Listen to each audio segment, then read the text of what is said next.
यति सजिलै व्यक्तिको पछाडि वाद हुन सक्दैन कमरेडहरू। हामी प्रष्टै जब बुझ्ने राजनीति बुझ्ने साथीहरू क्लियरै छौँ, तर कतिपय हाम्रा साथीहरू वा हाम्रा दाजुभाइहरू अन्यलमा छन्, हामीले प्रश्न पार्दै नै जानुपर्छ भन्ने कुरा।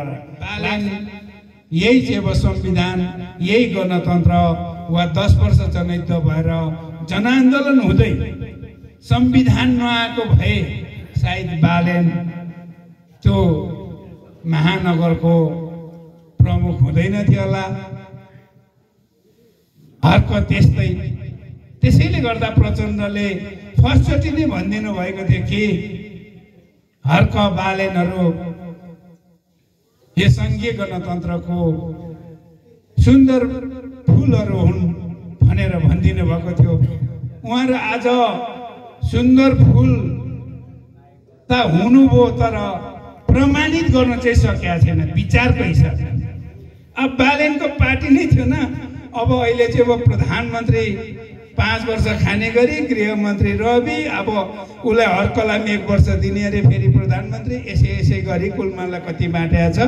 यो कुलमान एकजना चाहिँ अब मन्त्री हो, एकजना चाहिँ कुलमान उज्यालो नेपाल बनाउन लागि प्रचण्डले बनाइदिएको जनार्दन मन्त्री हुनुहुन्थ्यो र कुलमान भए।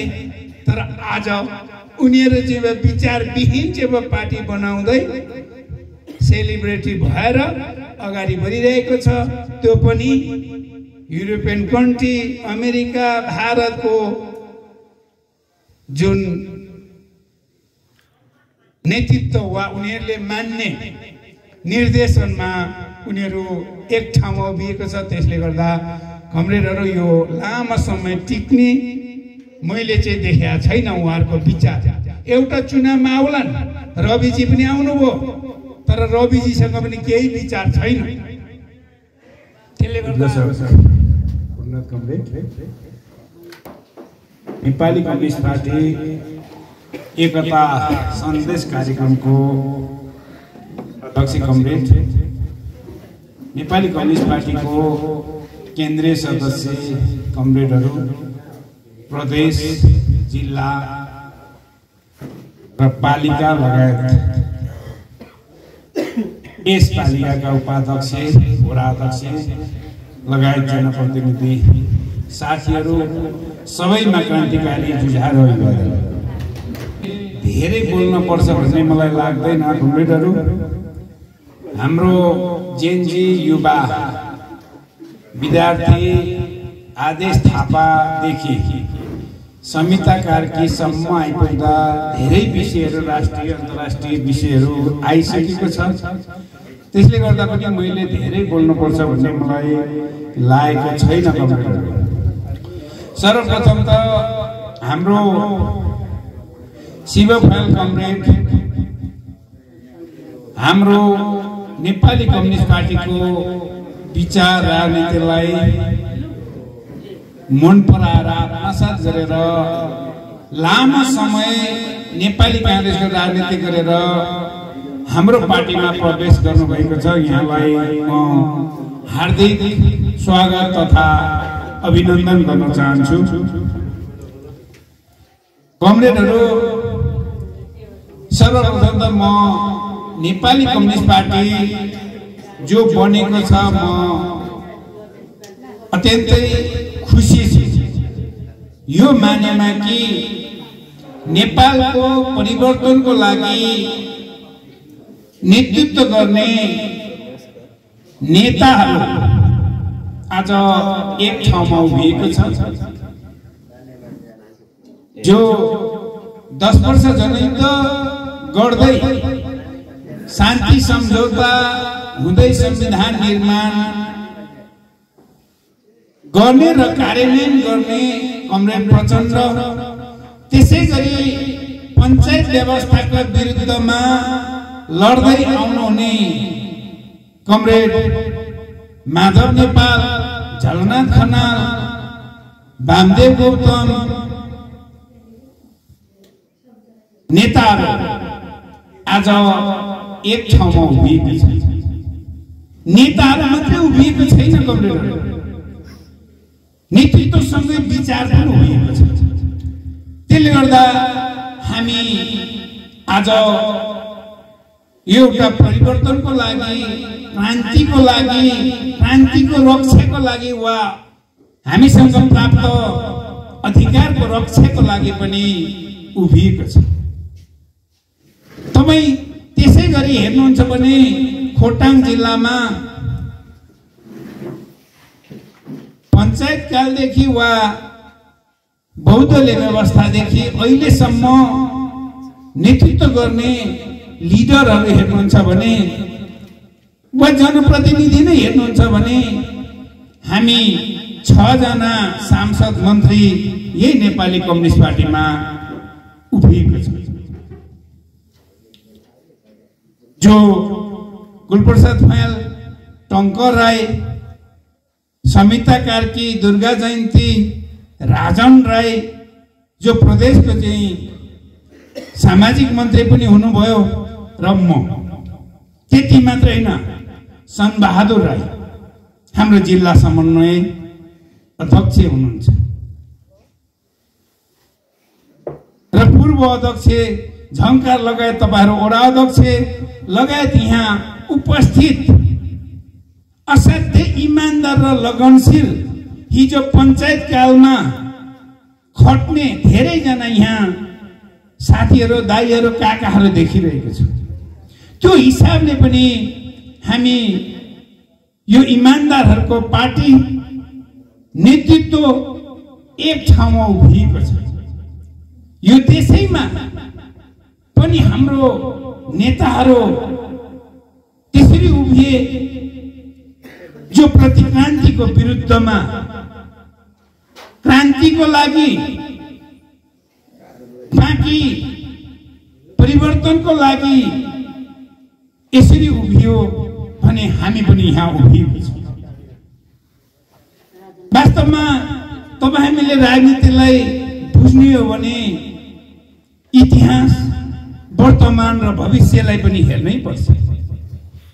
हामी इतिहास हेर्यौं भने हिजो राणा शासनको अन्त्यदेखि पञ्चायत व्यवस्था हुँदै 10 वर्ष जनयुद्ध हुँदै जो संघीय गणतन्त्र सम्म आइपुग्दाखेरि मूल रूपमा क्रान्तिकारीहरू उभिएको छ।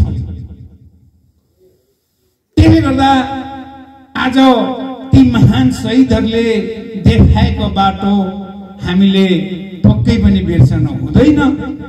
त्यही कारणले हामी यो क्रान्तिमा निरन्तर क्रान्ति गरिरहेका छौँ। जो बेपत्ता साथीहरू हुनुहुन्छ, घाइते अपाङ्ग साथीहरू हुनुहुन्छ, ती सबैको सपना पूरा गर्नु छ, भावना पूरा गर्नु छ, त्यो विचार पूरा गर्नु छ। यहाँ धेरैजना साथीहरूलाई त थाहा छ पञ्चायतकाल के हो भन्ने कुरा, तर धेरै अहिलेको युवा साथीहरूलाई थाहा नहुन सक्छ। मैले भनिसके यहाँ धेरैजना शहीदहरू हुनुभयो, तर जिउँदै शहीदहरू पनि हुनुहुन्छ। पञ्चायतको विरुद्ध बोल्दाखेरि कुलप्रसाद फयालको पञ्चायत कालमा सरसरी ब्लेडले, छुरीले चाहिँ अब फिला चिरेको ताजै इतिहास छ। उहाँले कति महिना बस्दाखेरि त्यो डीएसपी को क्वार्टर बनाउनु भएको थियो, त्यो भत्कायो। नभत्काउ राखौं साथी हो भनेर जिल्ला प्रशासनमा छलफल पनि चलेको थियो। मैले त्यो पनि राखेको थिएँ, तर भत्काइ छाड्यो। उहाँले सिंह एक्लैले चाहिँ ढुङ्गा बोकेर त्यो क्वार्टर निर्माण भएको थियो। त्यो इतिहास पनि ताजै छ। त्यो सँगै आज जन्जी विद्रोहसम्म हेर्दाखेरि यो भविष्य के अरे वर्तमानदेखि वा इतिहासदेखि वर्तमानसम्मको हामीले मूल्याङ्कन गर्नै पर्छ र भविष्य देख्नै पर्छ। त्यसले गर्दा साथी हो, मैले भन्न खोजेको के हो भने हामी इमानदारपूर्वक यो क्रान्तिमा उभिएका छौँ। त्यही कारणले यो अहिलेसम्म जति परिवर्तन भएको छ हाम्रो नेताहरूको केन्द्रीकरण र सही विचार सही कार्यदिशाले हामी यो ठाउँमा आइरहेको छ। फेरि पनि यो एकता सन्देशमा साथीहरूले धेरै राखिसक्नु भएको छ। मूल रूपमा यो देशमा जसरी जेनजी विद्रोह भयो र जेनजी विद्रोह गराउने भनेको केपी ओली नै हो, त्यसमा पनि त्यसको मतियार कांग्रेस पनि हो। किनभने कांग्रेस र एमाले मिलेर 2/3 को सरकार थियो। केपी ओलीमा यति घमण्ड चढ्यो, भ्रष्टाचार सीधा खुल्लेम रूपमा मन्त्रीहरूले चाहिँ भ्रष्टाचार गर्ने, मन्त्रालयमै चाहिँ भ्रष्टाचार, पैसा चाहिँ ब्रिफकेसमा चाहिँ बुझाउने मन्त्रालयमै तपाईहरुले समाचारमा सुन्नुभयो। त्यति मात्रै होइन, उनीहरूले जुन ढङ्गले नातावाद गरे, कृपावाद गरे, आफ्नो पार्टीकोलाई चाहिँ कानुन नलाउने, अरू पार्टीलाई चाहिँ कानुन लाउने, अरू प्रतिपक्षलाई कानुन लाग्ने, सर्वसाधारणलाई कानुन लाग्ने, उनीहरूलाई कानुन नलाग्ने हुँदै आउँदाखेरि सामाजिक सञ्जाल पहिल्यैदेखि बन्द गर्न खोजिरहेको थियो। सामाजिक सञ्जाल भदौ 19 गते बन्द गरिसकेपछि जेनजीहरूले जो आन्दोलन घोषणा गर्यो र 23 गते 19 जना काठमाडौँमा चाहिँ मारियो, इचेरीमा 2 जना मारियो, 21 जना मारिसकेपछि भोलिपल्ट साँच्चै नै तहस नहस भयो। यो देशमा कुनै पनि दलहरूको वा कुनै पनि शक्तिको केही पनि रहेन। तपाईलाई थाहा छ त्यो बेला शून्य स्थिति, जब मन्त्रीहरूले हेली चढेर भाग्यो, केपी ओलीले पनि हेली चढेर जब भाग्यो, त्यसपछि राजनीति शून्यतामा भएको थियो। अब यो देश रहन्छ कि रहँदैन? अब यो देश रहँदैन जस्तो पनि भएको थियो। फेरि रहँदाखेरि पनि अहिलेसम्मको उपलब्धिहरू, संविधान रहन्छ कि रहँदैन भन्ने स्थिति थियो।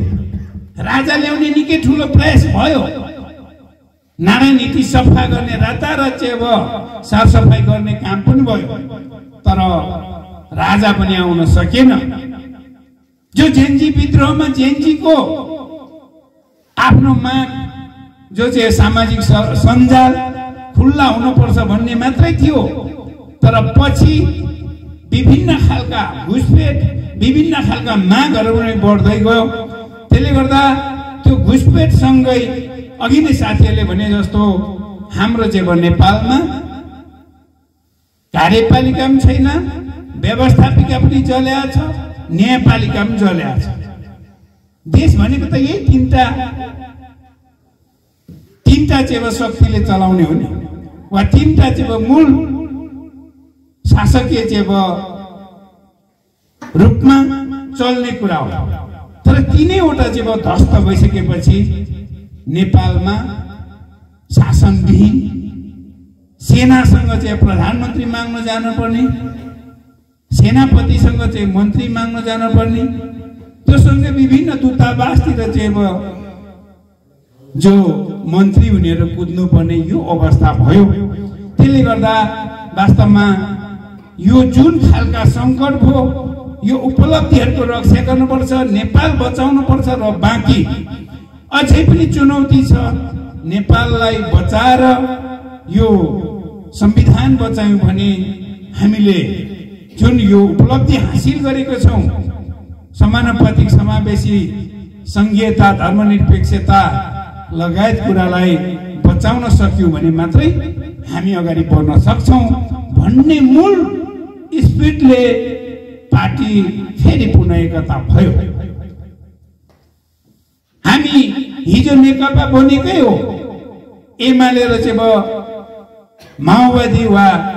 माओवादी केन्द्र मिलेर, तर केपी ओलीले दुई पटक चाहिँ संसद विघटन गर्यो, पुनः स्थापना भयो।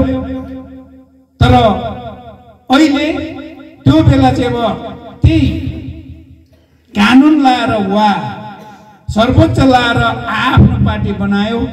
तर आज जेनजीको विद्रोह जो केपी ओलीले गरायो र आज चाहिने फेरि हाम्रो चाहिँ पार्टी 17वटा पार्टी एक ठाउँमा जुट्ने अवसर केपी ओलीले नै दियो। त्यसले गर्दा हाम्रो साथीहरूले अस्ति एकजनाले भन्नुहुँदै थियो केपी ओलीलाई एकदम धन्यवाद दिनुपर्छ। साँच्चै आज केपी ओलीलाई धन्यवाद दिनुपर्छ। प्रति क्रान्तिको प्रतीकको रूपमा उभिएर हामी क्रान्तिकारीहरूलाई एक ठाउँमा जुटाइरहेको छ, हामीले एक ठाउँमा उभिरहेको छ।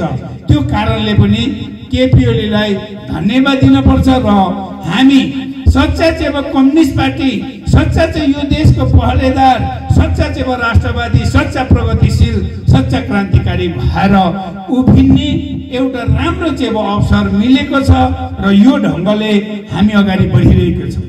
र आज पार्टी एकताको आवश्यकता र आज चाहिँ एउटा क्रान्तिकारीहरूको ध्रुवीकरण, राष्ट्रवादी शक्तिहरूको पनि ध्रुवीकरण भइरहेको छ। आज अघि चाहिँ मित्रहरूले भन्नुहुँदै थियो अन्तर्राष्ट्रिय शक्ति केन्द्रहरूले अत्यन्तै चाहिँ नेपालमाथि आक्रमण गरिरहेको छ विभिन्न ढङ्गले। तपाईँ त्यही जेनजी भित्र पनि घुसपेट भएको रहेछ। त्यही जेनजी चलाउनेहरू, जेनजीको ग्रुप 4वटासम्म चलाउनेहरू आज पार्टी खोल्दैछन्। जो त्यति मात्र होइन, जो चाहिँ सीआईए का मान्छेहरू आज एक ठाउँमा हुँदैछन्, र का मान्छेहरू एक ठाउँमा हुँदैछन्। अन्तर्राष्ट्रिय शक्ति केन्द्रको चाहिँ दलालहरूको यो देश चाहिँ अत्यन्तै चाहिँ भूमरीमा फसाउन खोजिरहेको छन्। उनीहरूले चाहिँ यो रणमैदान बनाउन खोजिरहेको छन्। नेपालबाट मात्रै चाहिँ चीनलाई आक्रमण गर्न सकिन्छ भन्ने त्यो खालका चाहिँ नीति पनि लिएर अन्तर्राष्ट्रिय शक्ति केन्द्रहरू आइरहेको छ। नेपालमा आएर अमेरिकी सेना वा युरोपियन सेनाहरू आएर चीनलाई आक्रमण गर्यो भने चीनले चाहिँ यतातिर उल्याए फेरि प्रति उत्तर दिँदाखेरि हामी बाँच्न सक्छौँ? पक्कै पनि हामी बाँच्न सक्दैनौँ। त्यसले गर्दाखेरि पनि हामीले राष्ट्रियता जोगाउनु छ, त्यसले गर्दाखेरि पनि हामीले स्वाधीनता जोगाउनु छ।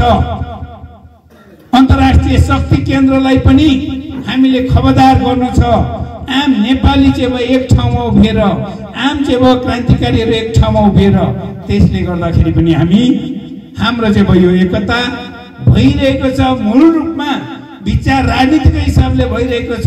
त्यो सँगै विभिन्न हाम्रा चाहिँ बहुउद्देश्य लक्ष्यका साथ हामी अगाडि बढिरहेको छौँ। त्यसले गर्दा कमरेडहरू, हाम्रो चाहिँ विचार मिल्ने र यो अन्तर्राष्ट्रिय चाहिँ शक्ति केन्द्रलाई परास्त गर्नको लागि पनि हामी यो एकता गरिरहेको छौँ, हामी उभिरहेको छौँ। मूल रूपमा हामीले यो देशका जति उपलब्धिहरू छन् ती उपलब्धिहरूको रक्षा गर्नै छ। त्यो रक्षा गर्यौँ भने मात्रै हामी अगाडि बढ्न सक्छौँ। आज यो सङ्घीयता धेर हो, धर्मनिरपेक्षता हुनु हुँदैन। धर्मनिरपेक्षता चाहिँ क्यान्सिल गरेर वा यसलाई रद्द गरेर संविधानबाटै संशोधन गरेर हिन्दू अधिराज्य बनाउने भन्नेहरू पनि त्यति नै छन्। सबै धर्म फुल्नु पाउनु पर्छ। सबै चाहिँ धार्मिक मानिसहरूले आफ्नो धर्म मान्नु पाउनु पर्छ भन्ने हाम्रो माओवादी केन्द्र वा हिजोदेखि हामी भन्दै आयौँ भने आज नेपाली कम्युनिस्ट पार्टीको मुख्य चाहिँ उद्देश्य थियो। किन कम्युनिस्ट पार्टी वा कम्युनिस्टहरूले धर्म मान्दैन, तर फेरि पनि सबै चाहिँ धर्मावलम्बीहरूलाई मान्न दिनुपर्छ भनेर यो एउटा समानताको हिसाबले यो अधिकारको लागि लडिरहेको छ भने हामीले जुन प्राप्त उपलब्धि छ प्रदेश खारेज गर्न खोजिरहेको छ। अघि शनबहादुरजीले भन्नुभयो हामी प्रदेश खारेज होइन, अझ यो प्रदेशलाई सशक्त बनाउन चाहिरहेको छौँ। सबै शासन चाहिँ अब सिंहदरबारबाट गरियो, सबै चाहिँ अधिकार सिंहदरबार केन्द्रित भयो। त्यसले गर्दा हामीलाई प्रदेश चाहिएको हो। त्यो प्रदेशलाई अझ नामाकरणको हकमा होस्, पहिचानको आधारमा हुनुपर्छ भन्दै हामी लड्दै आएको छौँ र हाम्रो प्रष्ट चाहिँ अब विचार छ। त्यो सँगै हामीले चाहिँ अब यो प्रदेशलाई आर्थिक हिसाबले, सामाजिक हिसाबले, सुशासनको हिसाबले, हरेक हिसाबले चाहिँ अब व्यवस्थित गर्न सक्यौँ भने पालिका त्यस्तै व्यवस्थित हुन्छ र हामी समृद्धतिर जान सक्छौँ र समाजवादतिर चाहिँ अब हामी जान सक्छौँ। त्यसले गर्दा हामी यो समाजवादको बाटोमा हिँडिरहँदाखेरि यो सबै खालका अवरोधहरू, प्रतिक्रियावादीहरूको अवरोधहरू हामीले चाहिँ जेल्दै गएर एउटा क्रान्तिकारी विचारमा चाहिँ अब ढाल्ने गरी अगाडि बढ्ने हिसाबले हामी एकता गरिएका छौँ। यही चाहिँ अब सन्देशमा हामी यो साकेला गाउँपालिकामा आइपुगेका छौँ र यो सन्देशबाट हामीले तल गाउँ वडासम्म हामीले विगतमा पनि एउटा माओवादी केन्द्र र भ्यान चलाएको थियो। सायद अब यो त्यो त सार्वभौम हुनु पर्यो होला नि। आज माओवाद चाहिँ नि यो विचारधाराकै रूपमा छ, यो पथकै रूपमा छ भनिरहेको छ भने यति सजिलै व्यक्तिको पछाडि वाद हुन सक्दैन कमरेडहरू। हामी प्रष्टै चाहिँ अब बुझ्ने, राजनीति बुझ्ने साथीहरू क्लियरै छौँ, तर कतिपय हाम्रा साथीहरू वा हाम्रा दाजुभाइहरू अन्यलमा छन्। हामीले प्रष्ट पार्दै नै जानुपर्छ भन्ने कुरा लाग्छ। त्यो सँगै अघि नै चाहिँ अब साथीहरूले राखिसक्नु भएको छ। आज बालेन यही चाहिँ अब संविधान, यही गणतन्त्र वा 10 वर्ष जनयुद्ध भएर जनआन्दोलन हुँदै संविधान नआएको भए सायद बालेन त्यो महानगरको प्रमुख हुँदैन थियो होला। हर्क त्यस्तै। त्यसैले गर्दा प्रचण्डले फर्स्टचोटि नै भनिदिनु भएको थियो कि हर्क बालेनहरू यो सङ्घीय गणतन्त्रको सुन्दर फुलहरू हुन् भनेर भनिदिनु भएको थियो। उहाँहरू आज सुन्दर फुल त हुनुभयो, तर प्रमाणित गर्न चाहिँ सकेका छैन विचारको हिसाबले। अब बालेनको पार्टी नै थियो न। अब अहिले चाहिँ अब प्रधानमन्त्री 5 वर्ष खाने गरी गृहमन्त्री रवि, अब उसलाई हर्कलाई 1 वर्ष दिने अरे फेरि प्रधानमन्त्री। यसै गरी कुलमानलाई कति बाँटेको छ। यो कुलमान एकजना चाहिँ अब मन्त्री हो, एकजना चाहिँ कुलमान उज्यालो नेपाल बनाउन लागि प्रचण्डले बनाइदिएको जनार्दन मन्त्री हुनुहुन्थ्यो र कुलमान भए। तर आज उनीहरू चाहिँ विचारविहीन चाहिँ पार्टी बनाउँदै सेलिब्रेटी भएर अगाडि बढिरहेको छ। त्यो पनि युरोपियन कन्ट्री, अमेरिका, भारतको जुन नेतृत्व वा उनीहरूले मान्ने निर्देशनमा उनीहरू एक ठाउँमा उभिएको छ। त्यसले गर्दा कमरेडहरू यो लामो समय टिक्ने मैले चाहिँ देखेको छैन उहाँहरूको विचार। एउटा चुनावमा आउलान्, रविजी पनि आउनुभयो, तर रविजीसँग पनि केही विचार छैन। त्यसले गर्दा त्यति सजिलै चाहिँ अब त्यस्तो लिडरसिप वा नेतृत्व गर्ने देखिँदैन। आज थुप्रै जेनजीहरू पनि जन्मेको छ। जेनजीको नेतृत्व पनि गर्ने यही नेपाल कम्युनिस्ट पार्टी हो। धेरैभन्दा धेरै विचार बुझ्ने जेनजी युवाहरू सबै चाहिँ अब हाम्रो पार्टीमै आबद्ध भइरहेको छ, प्रवेश गरिरहेको छ। त्यो हिसाबले पनि हामी वृद्धदेखि युवादेखि जेनजीसम्म केन्द्रीकरण भइरहेका छौँ। त्यो मानेमा पनि हाम्रो पार्टीले सही विचार, सही कार्यदिशाको आधारमा हामी अगाडि बढिरहेको छौँ र हामीले